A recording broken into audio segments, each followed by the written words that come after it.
Oxford Bookworms, Stage 2, Death in the Freezer, by Tim Vicary. Read by Jennifer J. Myers. Copyright Oxford University Press, 2005.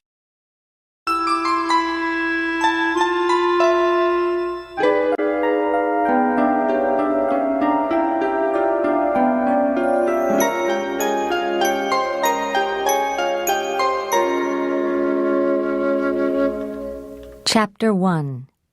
Baby Al. I killed a dead man. That's why I'm in prison. The dead man was my brother, Al. He was born 6 years after me, and I always hated him, even when he was a baby.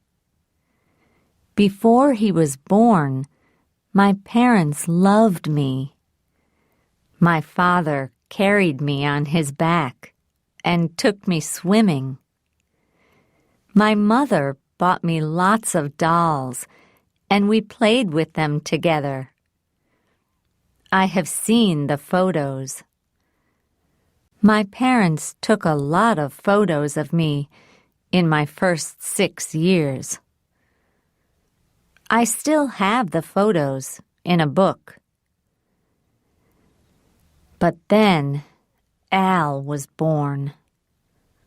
I have a photo of him, too, as a baby in the hospital here in Los Angeles.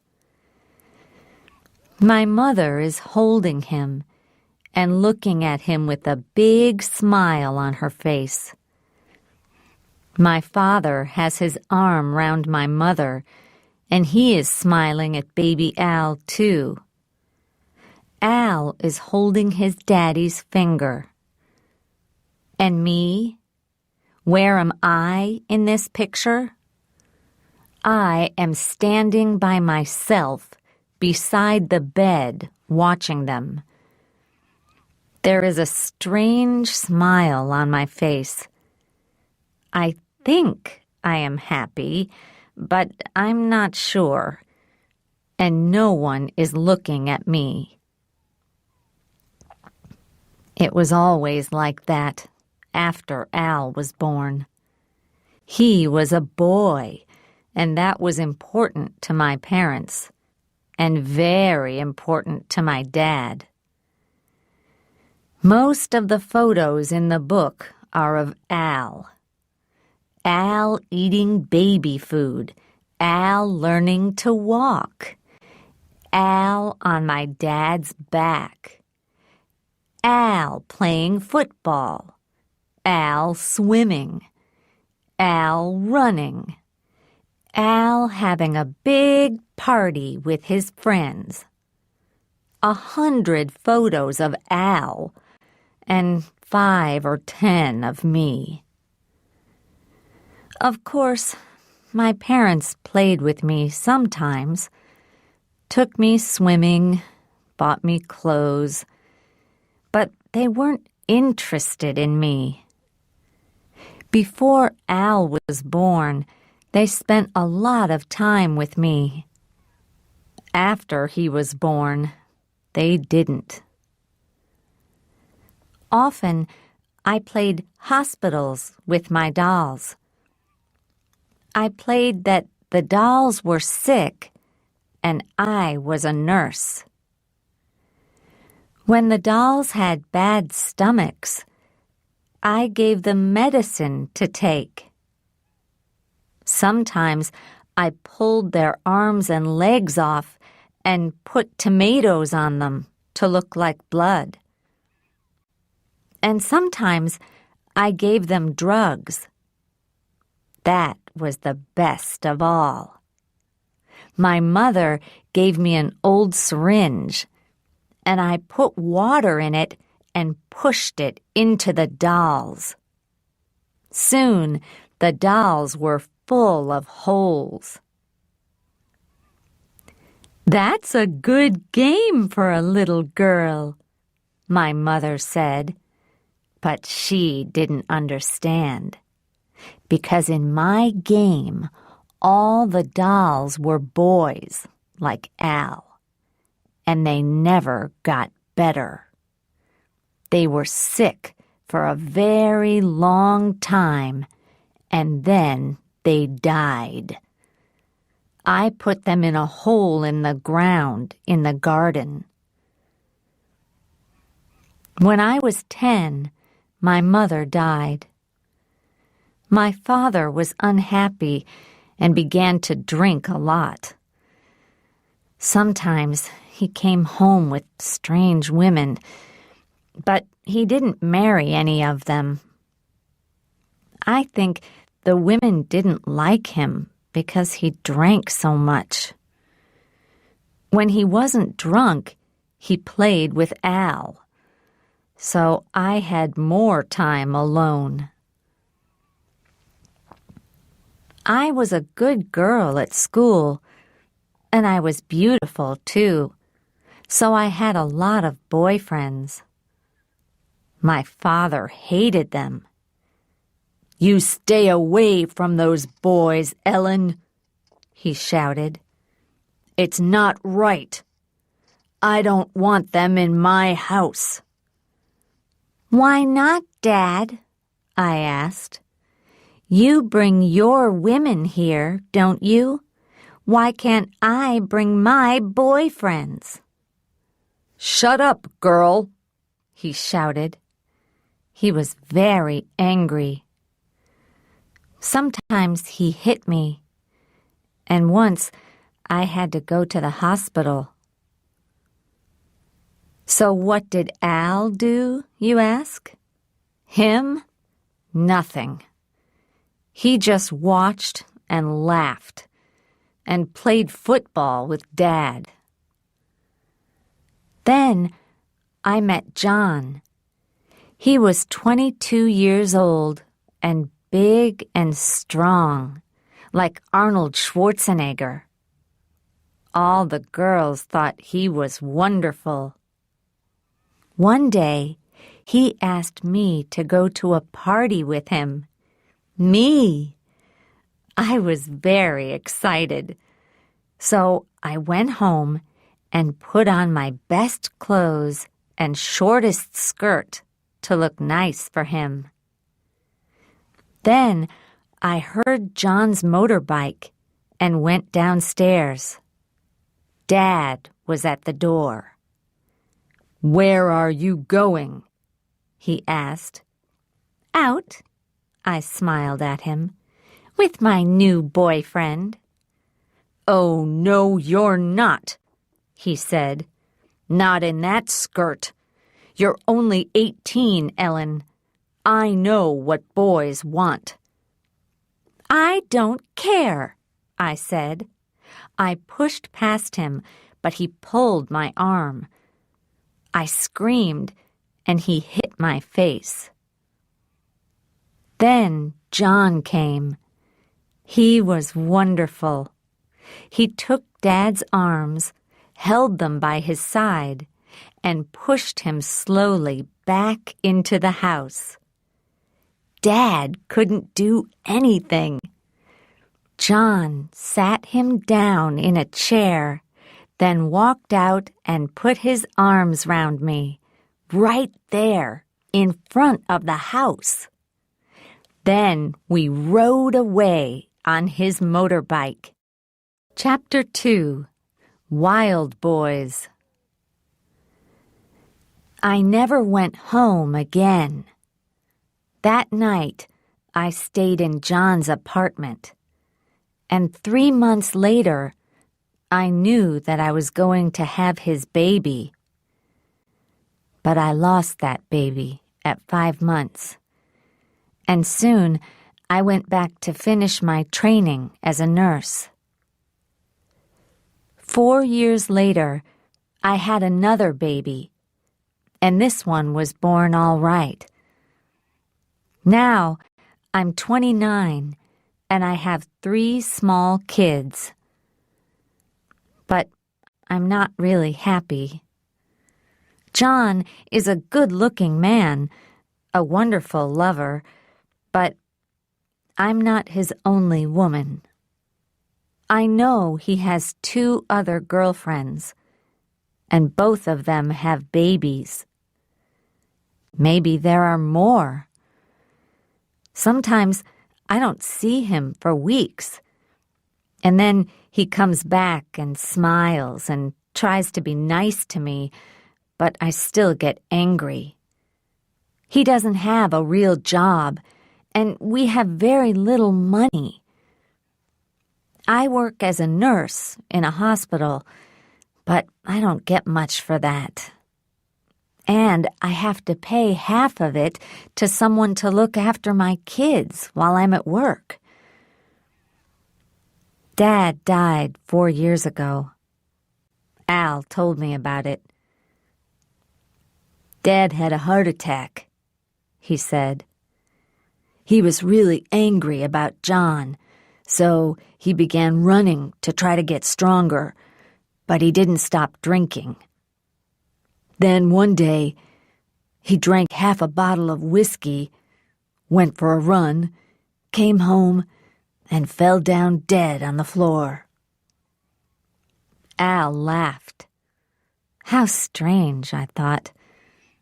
Dad loved Al, but when he died, Al laughed. Perhaps men are just animals, really, not people like us. When Dad was dead, I saw Al more often. I didn't like him much, but he was my only family. Sometimes we went swimming together with the kids or out for a pizza. John didn't like me to talk to other men, but Al was okay because he was my brother. When Al was 18, he began a rock band, Wild Boys. He sang and played guitar. At first, they played in small restaurants, and then they made a record. Lots of people bought it. The band began to play in front of thousands of people. They made 3 more records and traveled all over the world. It was wonderful. By the time he was 20, my little brother Al was famous and rich. He was very, very rich. He bought a yellow Rolls-Royce, a Jaguar, a Porsche, and a house in the best part of Los Angeles with 15 bedrooms, a tennis court, a swimming pool, and a view over the sea. And he gave me our parents' house. That was nice, but it wasn't very nice. I mean, our parents' house is very old. It has 3 small bedrooms, a small garden, and is in a noisy, dirty street. It's better than my old apartment, but still. I went to see Al often. He gave me a key to get in and out of his house. And I cooked for him when he had big parties there. I enjoyed the parties. John came too. There were famous people, wonderful food and music, lots of drink and drugs. Drugs. Yes, well, the drugs were a bad thing. Al got much too interested in drugs. A lot of his friends took drugs, and my John did too. And when they were on drugs, they often didn't know what day it was. They did crazy things. I remember one party when they went for a midnight swim down at the beach. The boys took all John's clothes away while he was still in the sea and drove away with them. So John had to walk back through the streets in the middle of the night, all wet from the sea, while we laughed at him from the car. He was so angry. I thought that was really funny, but John didn't talk to me for a week. But Al and his friends took more and more drugs. And the music began to get worse. Sometimes Al was still in bed at 4 o'clock in the afternoon. And when he did get up, he looked very sick. He was thin, his face was white, and he didn't want to eat anything. He asked me to help him. "You're a nurse, Ellen," he said. "I feel sick. Give me some medicine or something. Help me." "You don't need medicine," I said. "You need a lot of good food, swimming, and no more drugs." "Who do you think you are, Ellen?" he said. "My mother or something?" "No, but I am your sister and a nurse," I said. "Listen to me. I'm going to get you some medicine to help you stop the drugs. And I'm going to cook you a good meal every day. But you must stop the drugs. Try it, Al. It works. I know it does." He did try it, and it helped. After 2 or 3 months, Al was stronger and happier. And he began to play good music again. He was pleased. He trusted me. Sometimes, in the evenings, he took me and my kids to the beach. We had a meal and drank and went swimming together and had a good time. Those few months with my brother were a good time in my life. Now, at last, I thought, my brother likes me. He's happy and healthy because of me. Maybe he can help me, give me money, buy me a new car and a nice house, take me to Europe with him. But of course, I was wrong. No one ever gives me anything.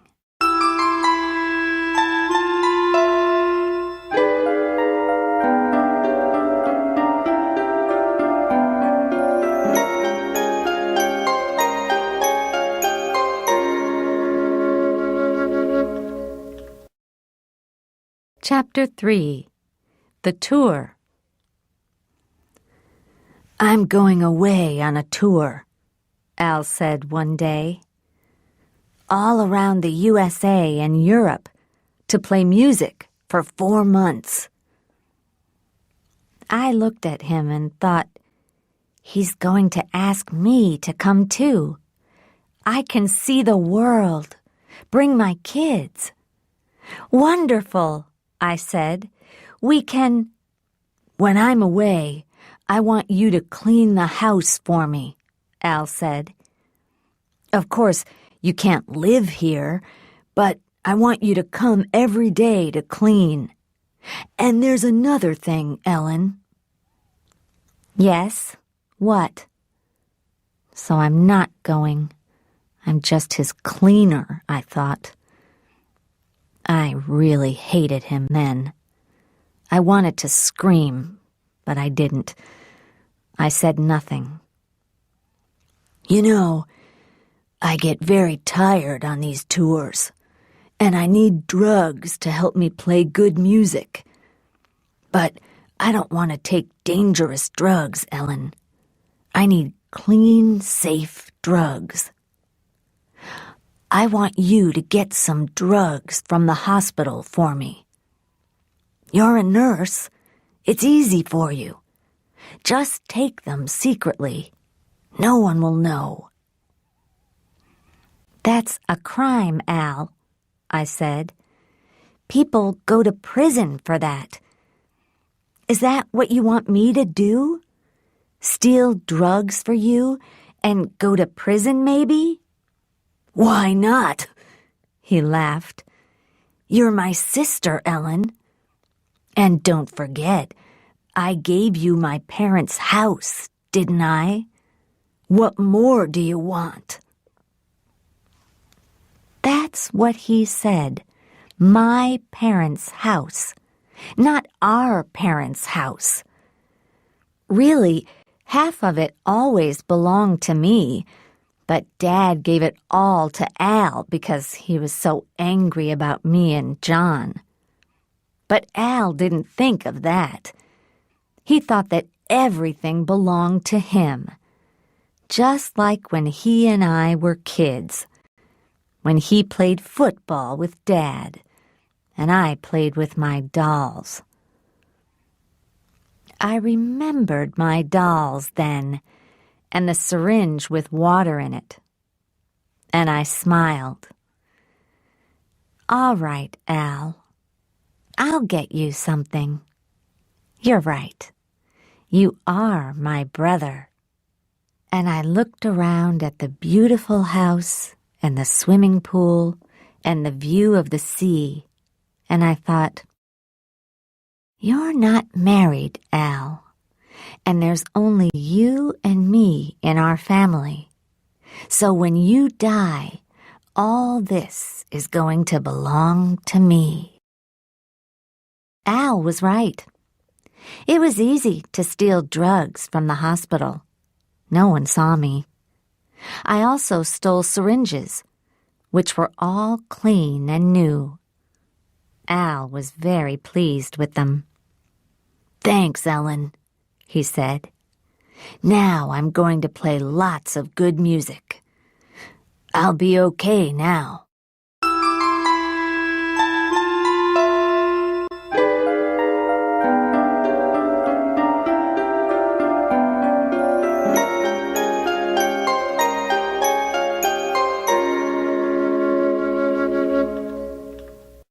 Chapter 4. The Futures. He went away for 4 months, and I cleaned his beautiful big house every day. But he didn't phone me once. And when he came back, he wasn't okay. He looked thin and white and sick. I tried to talk to him, but he didn't listen. I was just the cook and cleaning woman. He had a lot of new friends now, and some of these friends were very strange. I first met the Futures one night in November. There was a party at Al's house, and when I went there after work, I saw a big black car outside. It looked like a boring car, and when I went inside, I thought the people looked boring too.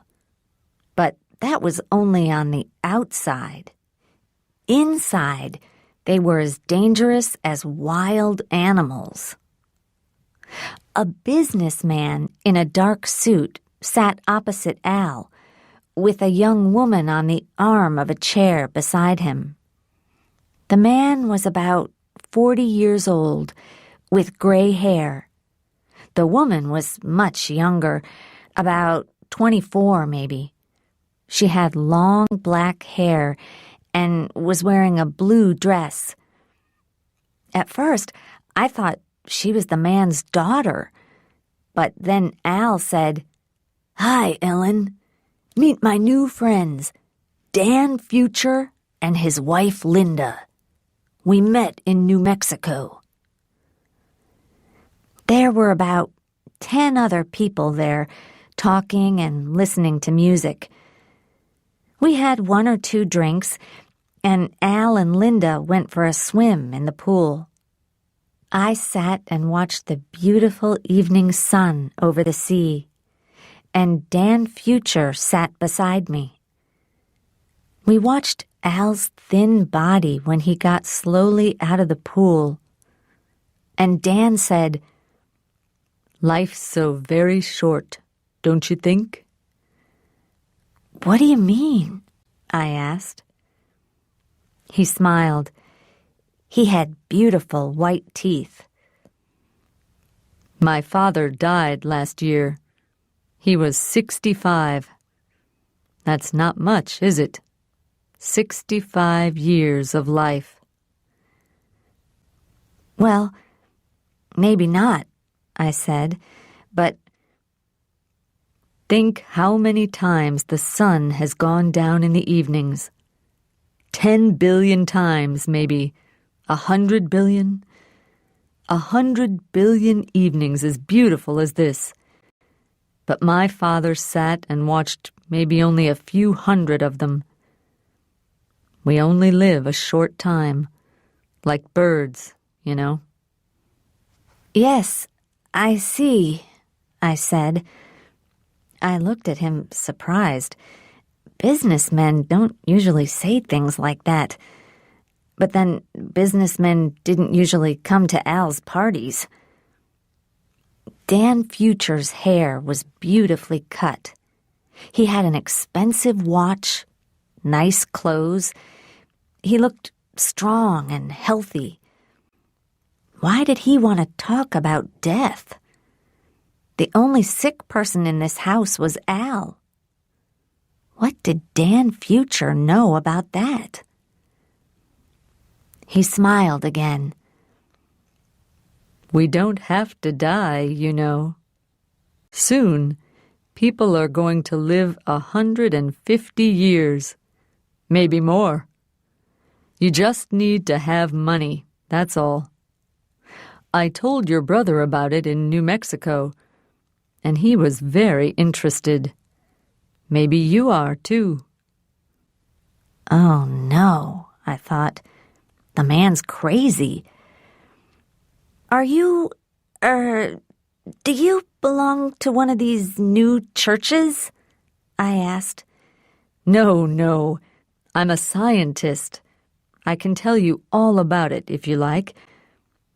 But he didn't, because at that minute, Al came up to me and said, "We need some more drinks and food.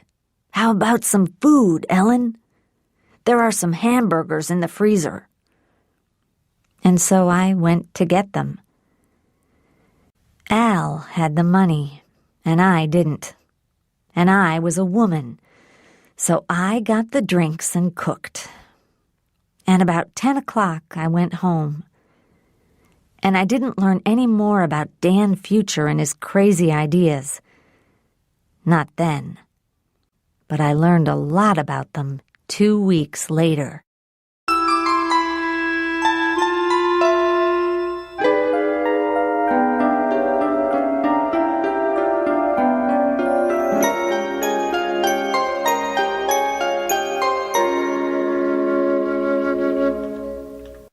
Chapter 5.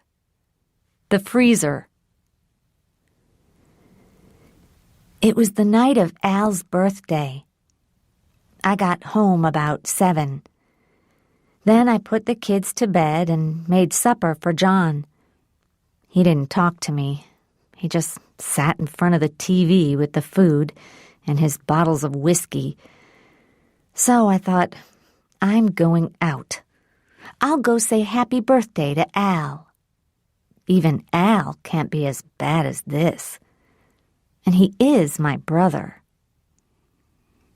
I had some more drugs and syringes for him from the hospital, so I put them in nice paper like presents. Like sweets for a baby, I thought. Al's just a big baby, really, with his music and a lot of expensive cars to play with. Or a doll. And I'm like his nurse. When I got to his house, it was very quiet. There were only 1 or 2 lights on downstairs, and the big black car was outside. That's strange, I thought. It's Al's birthday. Why isn't there a party? I got out of my car and walked to the door. It was open.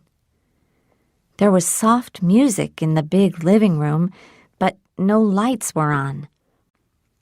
The moonlight came in through the windows, and I could see the moon in the water in the pool outside. "Al?" I called. "Al, where are you?"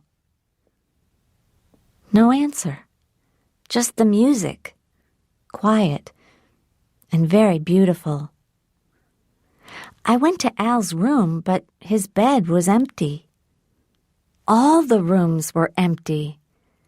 I came back to the living room, opened the door to the moonlit garden, and there, ah!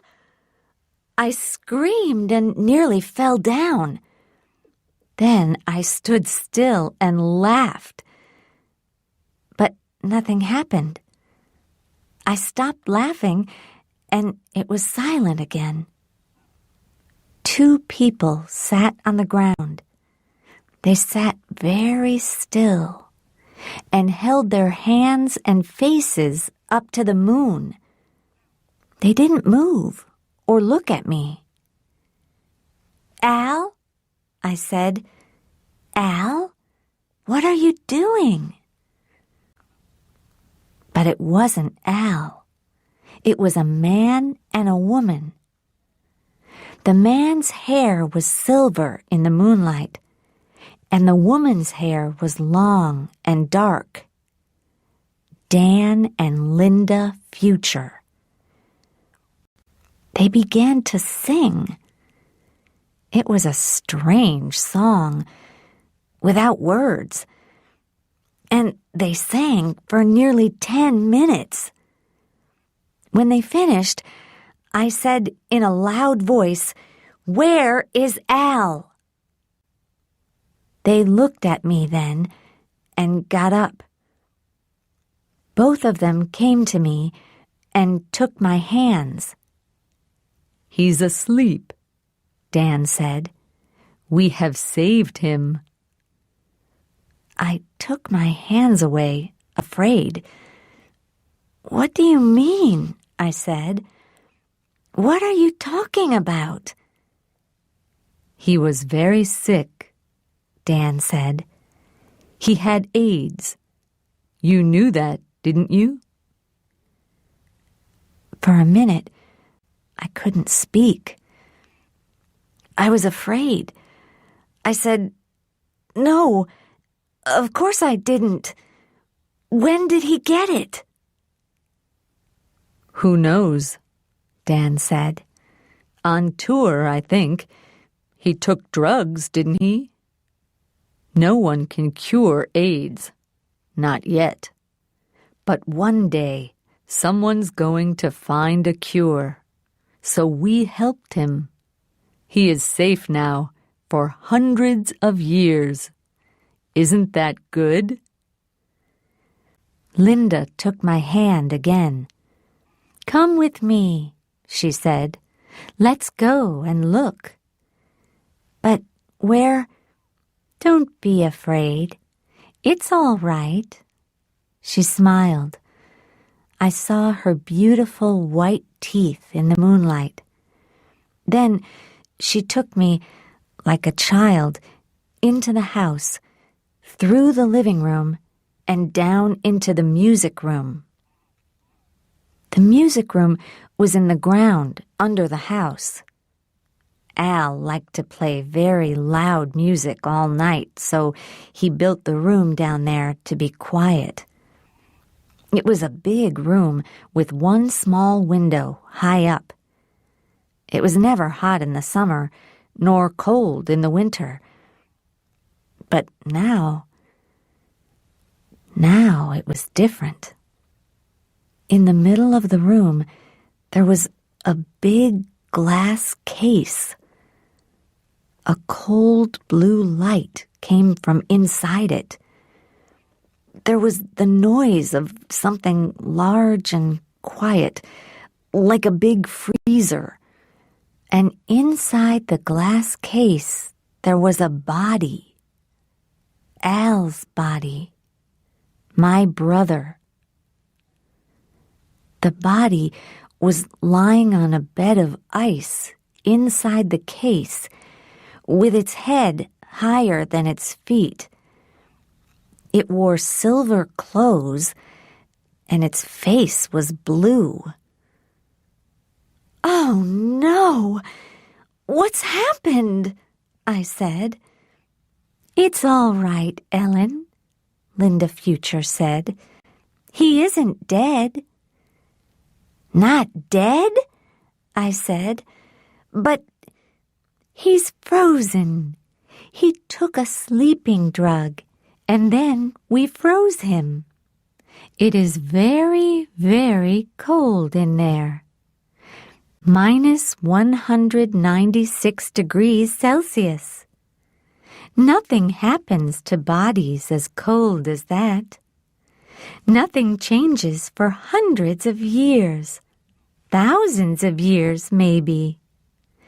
That's what's going to happen to Al. He's going to stay there for 100 years, 200 years maybe. Then one day a doctor can wake him up and cure him. That's what our company does, you know." "Your company?" I said. "What do you mean?" "I'm sorry. Didn't Al tell you?" Dan Future said.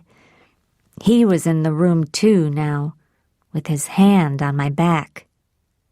He gave me a business card. It said, "Escape from Death, the Cryonics Company, Dan and Linda Future." "I don't understand," I said. "What's cryonics?" "It's the science of freezing people," he said. "That's what we do. We help people like your brother to stay alive for hundreds of years. Then, when the doctors can cure them, they wake up. And we look after their money and houses, too." "You do what?" I said. Suddenly, I was very, very angry. "You look after their money and houses?" "Yes," he smiled, and his beautiful teeth looked blue in the strange light from the freezer. He took a piece of paper out of his pocket. "It's all here, Ellen. Your brother wrote his name on this paper.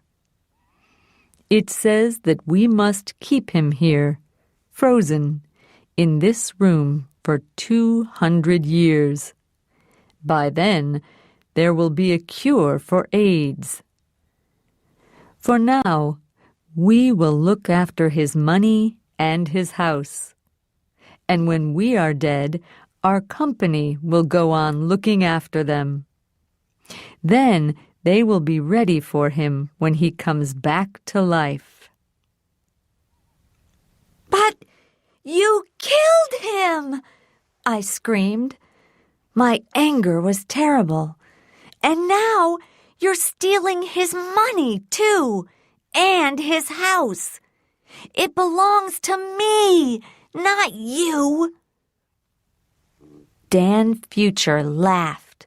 "No, no, my dear. You don't understand. The money and the house don't belong to us or to you. They belong to your brother, Al. He isn't dead. He's just frozen. And he's going to stay frozen for 200 years. He laughed again, and his young wife began to laugh too. I turned and walked out of the house.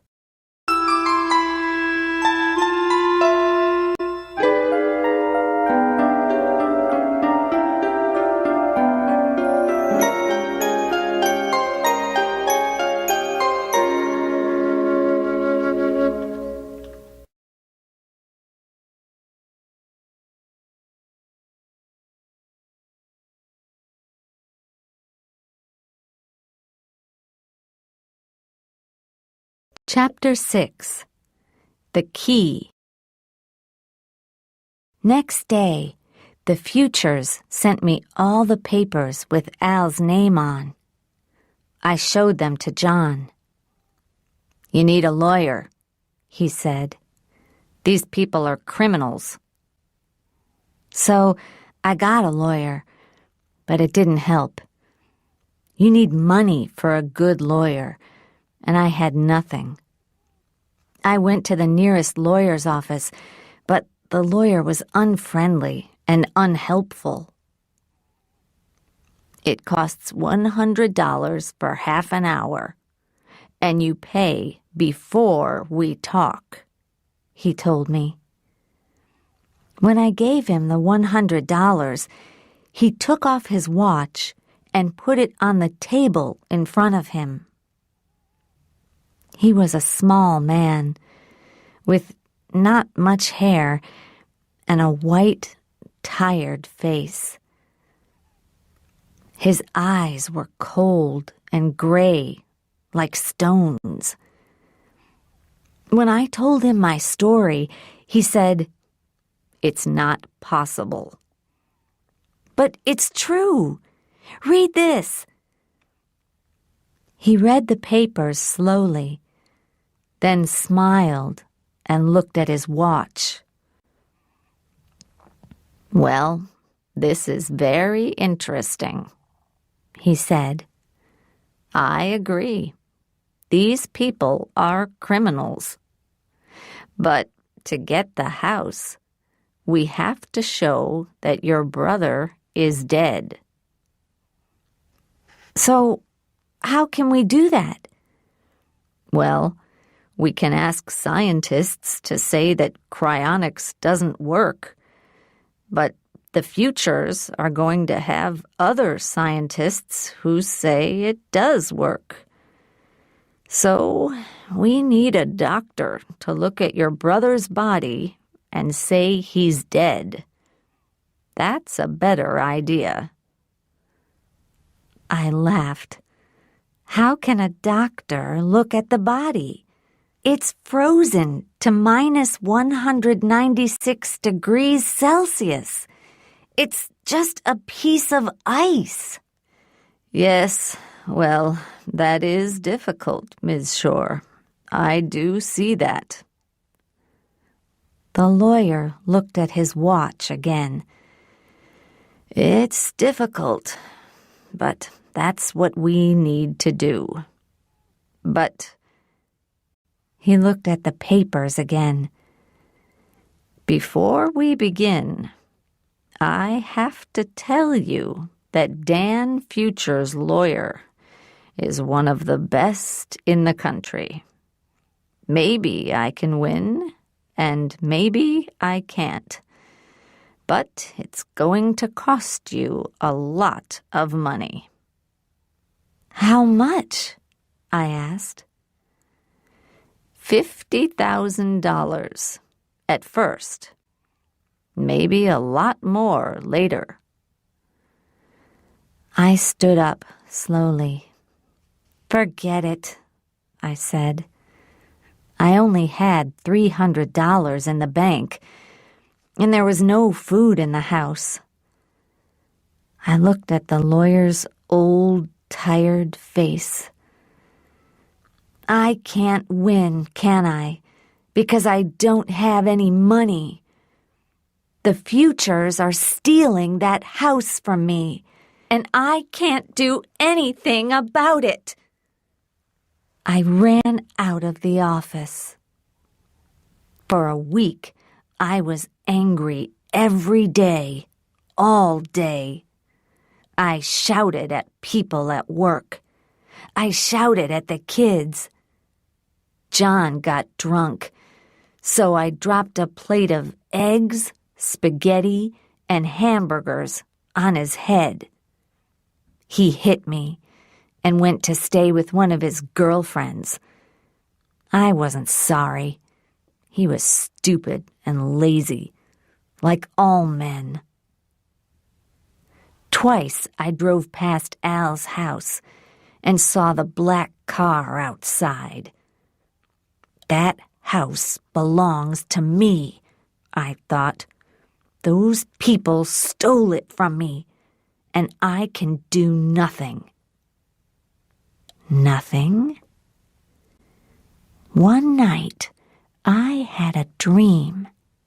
In my dream, I saw Al's frozen body with a key in his mouth.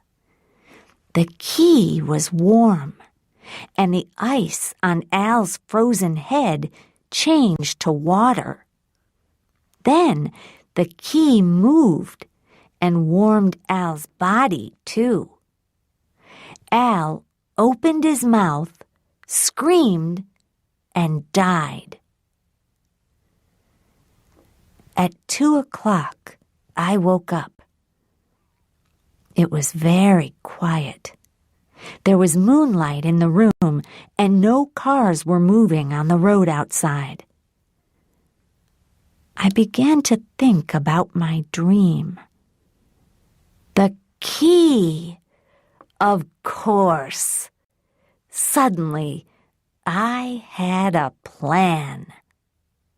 I got up, put on a black shirt and jeans, and drove to Al's house. The big black car was outside, but there were no lights on in the house. I left my car 200 yards away and walked quietly to the door. The Futures didn't know that I had a key. I opened the door very quietly and went into the big living room. There was no sound. Everyone was asleep. My key opened the music room, too. It opened all the doors in the house. I went in and looked at Al. He was still there, the silver body and icy blue face in the glass case. The room was full of blue light and the quiet noise of electricity. Electricity, that was the thing. Al needed electricity in here for his music. And of course, the freezer needed a lot of electricity, too. Beside the freezer was a big electric switch. I put my hand on the switch and smiled. "Goodbye, Al," I said. Then I switched the electricity off. The blue lights went off, and the quiet noise stopped. It was very dark, but I didn't go. For a long time, I just stood there. I wanted to be sure. After about 20 minutes, the sound began. Noises from inside the freezer. I switched on my flashlight and looked at it. The freezer was full of gas, like a cloud. The gas came from the ice. It made small noises. I waited another 10 minutes until I was sure. There was more gas, more small noises. The freezer was getting warmer. Very quietly, I went upstairs and out of the front door. I smiled Al, I thought, you are really dying now. And when you are dead, all this is going to belong to me. And the Futures can drive away in their stupid car. Happily, I touched the big black car with my hand. And that was my big mistake. Because beep, beep, beep, the car had an alarm, and it made a very loud noise. It also turned the car's lights on. On, off, on, off, on, off. Quickly, I began to run to my car, 200 yards away. But a police car came round the corner and saw me. 2 policemen got out, took hold of my arms, and pushed me into their car. "Okay, what's all this?" one man said. "Black clothes, 3 in the morning, car alarm. I think we've got a car thief, Pete." "Yeah." The other man touched my face with his hand. "A young woman, too. Okay, let's take her to the station."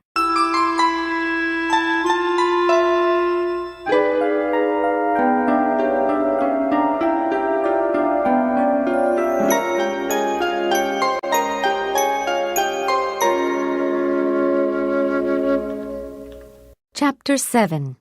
In Court. I arrived at the police station at 3:15 a.m. and said nothing. The Futures arrived at 3:45. "It was our car," Dan said. "Someone tried to steal it." "Yeah, okay, sir," a policeman answered. "We've got the woman here." Then I said, "You stole my house, so I wanted to steal your car. That's okay, isn't it?"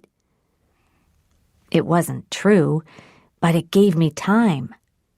While we were all talking in the police station, Al was getting warmer every minute. So we talked angrily from 4 a.m. until 5. I loved it.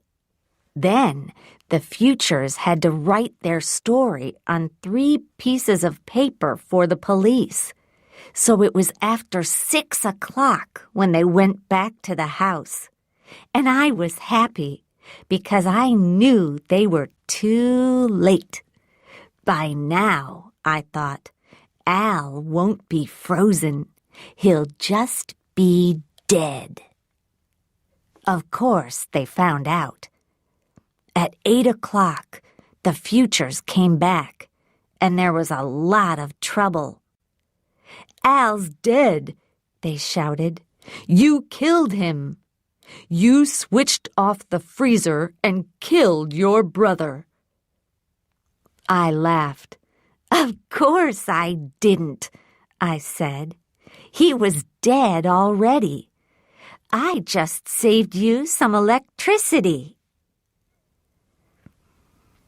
That's why I'm here in court today. The police called me a murderer, and all the newspapers wrote about me. And so, of course, now I have not 1, but 2 really good lawyers. The lawyers are free because I have no money, but I am famous, and they want to be on TV. And because of my expensive lawyers, the police and the Futures look really stupid. "Al Shore was dead," my lawyers say again and again. "He was already dying of AIDS. And then he took a dangerous sleeping drug. Either he took the drug himself, or the Futures gave it to him. And then the Futures put him in a freezer and froze his body to minus 196 degrees Celsius. Nobody can stay alive when they're just a piece of ice.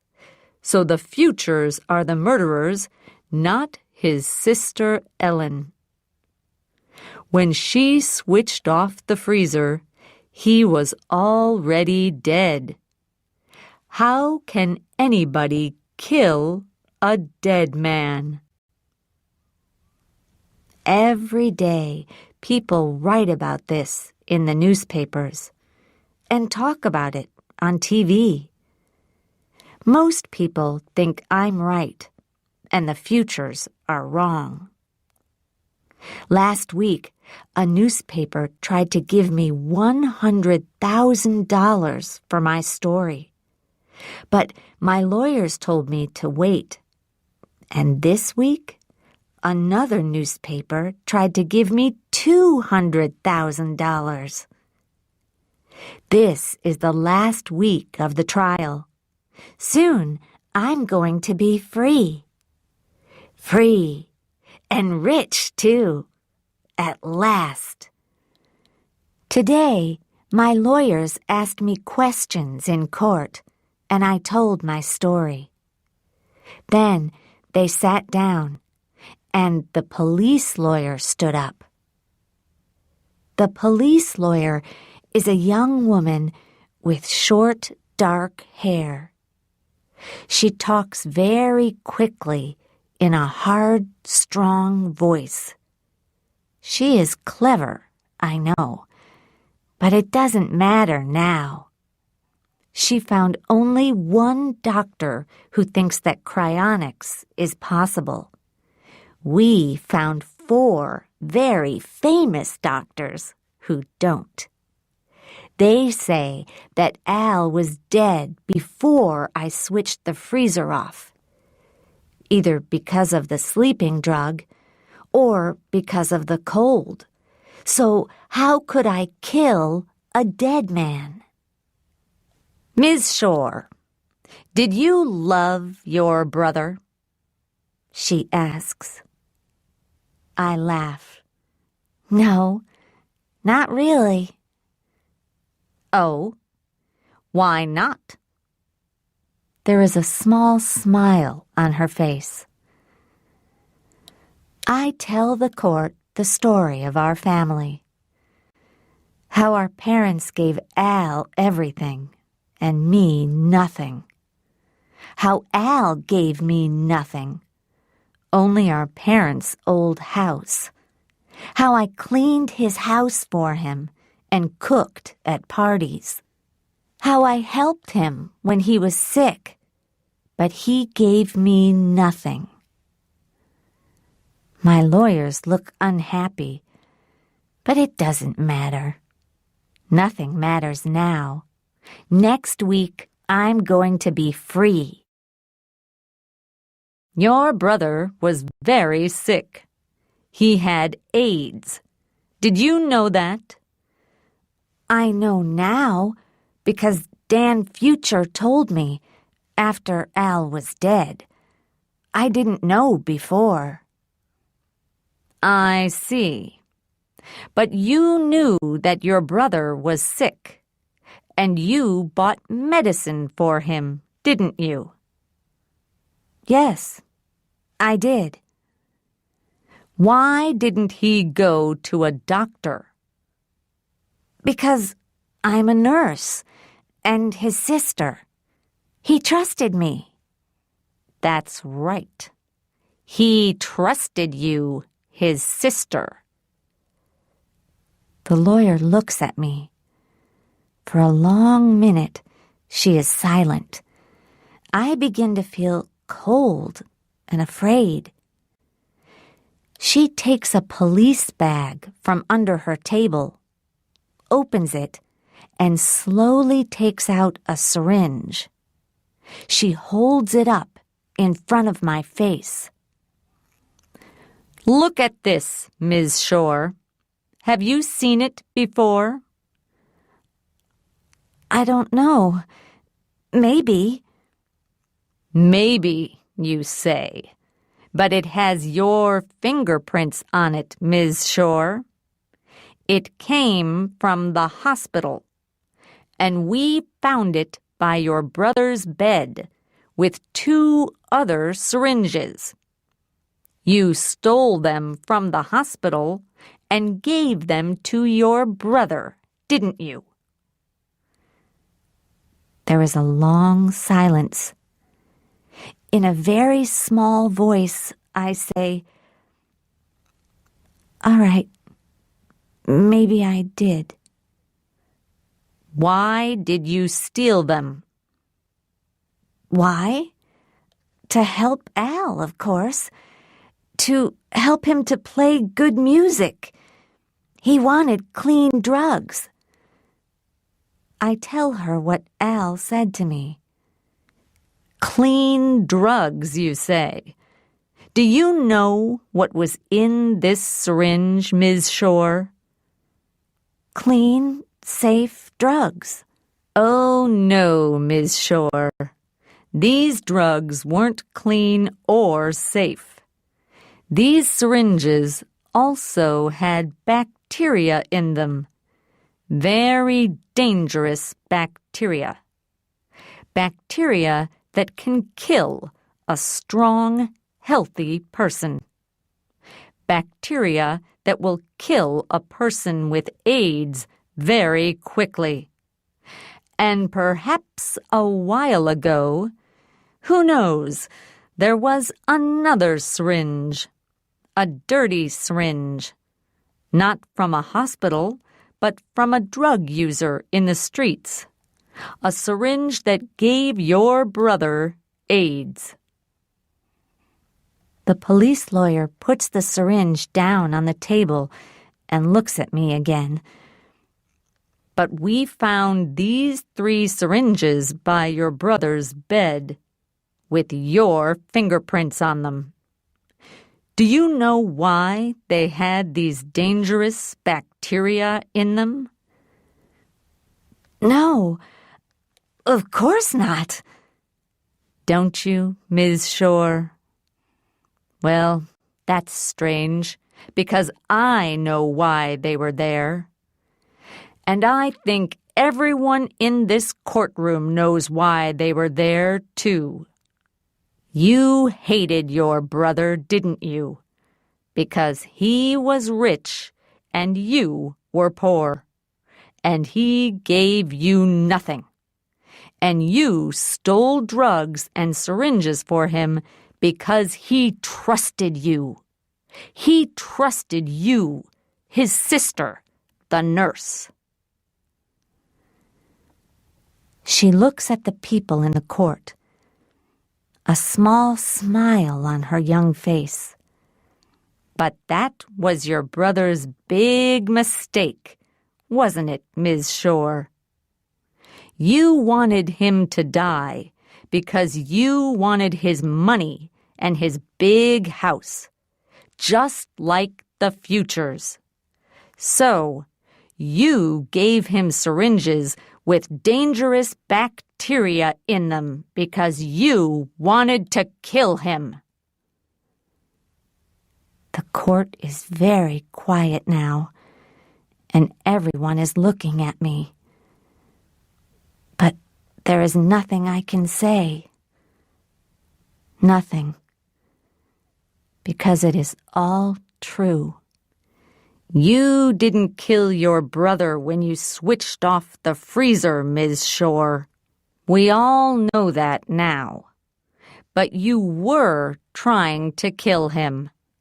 Slowly, week by week, month by month, you were trying to murder him. Dirty syringes, dirty drugs, dangerous bacteria. You wanted to give him a slow, terrible death. I think that this court will want to send you to prison for a very long time, Ellen Shore. I look around the courtroom at the faces, Hundreds of eyes are looking at me, and they all hate me. All of them. No one understands me. No one loves me. No one wants to save me. No one. I feel nothing. At first. Then I begin to feel cold, like ice. Like a body in a freezer.